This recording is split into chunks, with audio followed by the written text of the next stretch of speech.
Just tell us about the index's objectives and what the methodology was in terms of going out there. Sure. It's the second year that we've now run it. The first time we ran the index was trying to get a understanding as to which countries or what builds or breaks the reputation in Africa. And we see globally people look at Africa and go, well, it's a basket case and it's all painted with the same brush. Yeah. We just wanted to understand what countries do it really well and which countries are building bad reputations and why. And then, of course, the add-on this year was to understand the impact that that reputation had on investor confidence in Africa. Obviously now you looked at regions across the world, the United States, the EU, Africa and Asia. How did Africa fare in relation to the Western economies, but also to the emerging market economies of Asia and Latin America? No, we didn't do too badly. We came in third in the survey, so came in marginally ahead of South America, well ahead of the Middle East, and also Eastern Europe, which is a swing around over the last 2 years. And mainly because people are seeing a lot of opportunity in Africa. But of course, there are reputational issues that scare investors. Okay, now two issues come to the fore here. Investors separate the issue of reputation of an African country, and then secondly is the question of why they would invest in Africa. Sure. In terms of reputational issues, what are the concerns?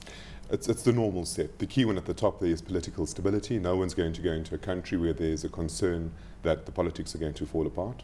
Followed very sharply by the economic stability. And underneath all of that sits issues like corruption and behavior of the leadership of the various territories. All right, and then in terms of why investors would invest in Africa, what do they say? It's opportunity, and it's that whole risk analysis that they would do. It's a huge untapped part of the world, but investors understand that there is high risk for potential high return. All right, now the countries that come out tops in the survey, the African countries, South Africa followed by Egypt, Ghana, Kenya and Nigeria. Just talk to us about that. Well, South Africa scored well. I mean, it has a reasonably good reputation. It is seen as being the most developed part of Africa, if you like. But certainly, investors are seeing greater opportunity in the likes of Nigeria, in Ghana. Of course, with oil finds, we've seen Uganda's reputation pick up very nicely. But what we found very critically is a lot of the countries that are behaving better, talking less about what they're doing and doing more, are starting to build very good reputations very quickly. Is there a distinction drawn between Africa south of the Sahara and Africa within the Maghreb? Because if Egypt comes in second, some people say, but that's not really Africa, and others would say it is. Geographically it is. Yeah, look, it's a big argument. Egypt featured well. It is a good growth area. There's a big population. It does seem to be more Middle Eastern and is often dealt in that area, but we surveyed it as a part of Africa.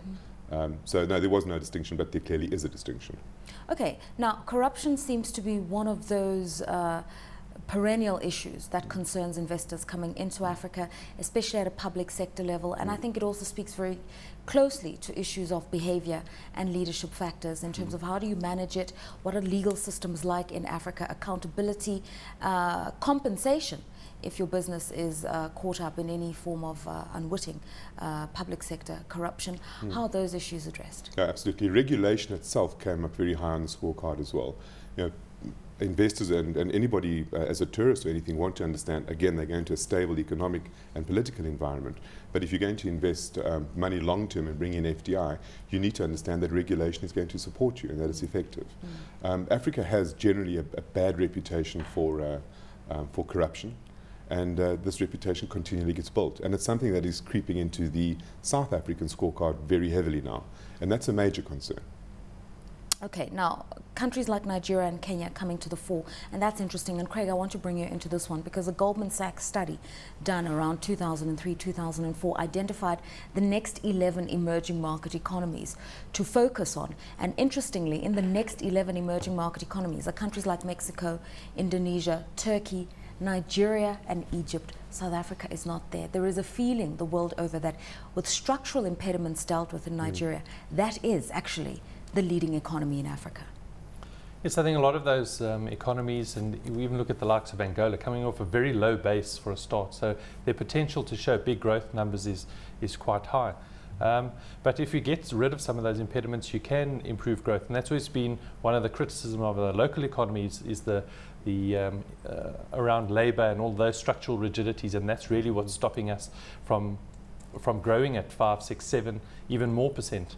And if we can get rid of some of those, we can grow at a faster pace. So I guess what this is talking to is that those kinds of rigidities are not in those systems, and that's freeing them up to grow at a faster pace. Okay, do you want to comment on that one? Well, I think the critical thing again is the world looks at what you do, not what you say.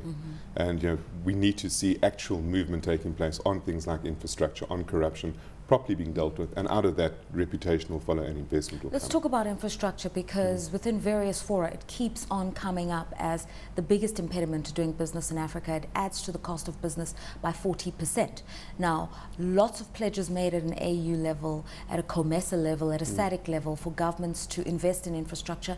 I think the number being bandied about is collectively $100 million needed per annum by African governments towards it. You are seeing governments in major African economies launching infrastructure bonds and great subscription for those infrastructure bonds. So the financing is coming through, but what's holding us back?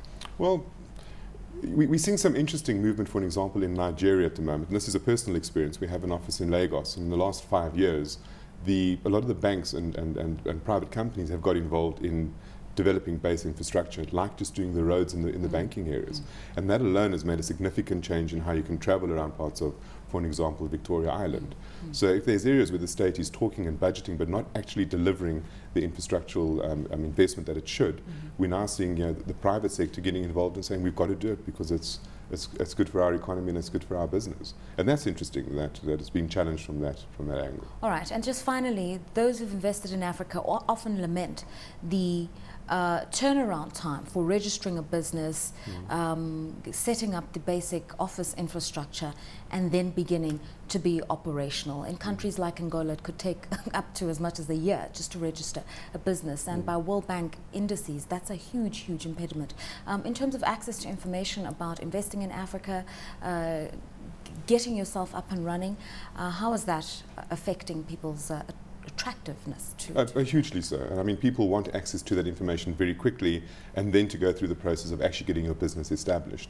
We've seen economies like Botswana at the moment. They're doing what is called the Botswana e-government program, which is stunning, where they're now providing a decent e-access to all the information that you would need as a visitor, as an investor, as a citizen. It's quick information, it's easily available.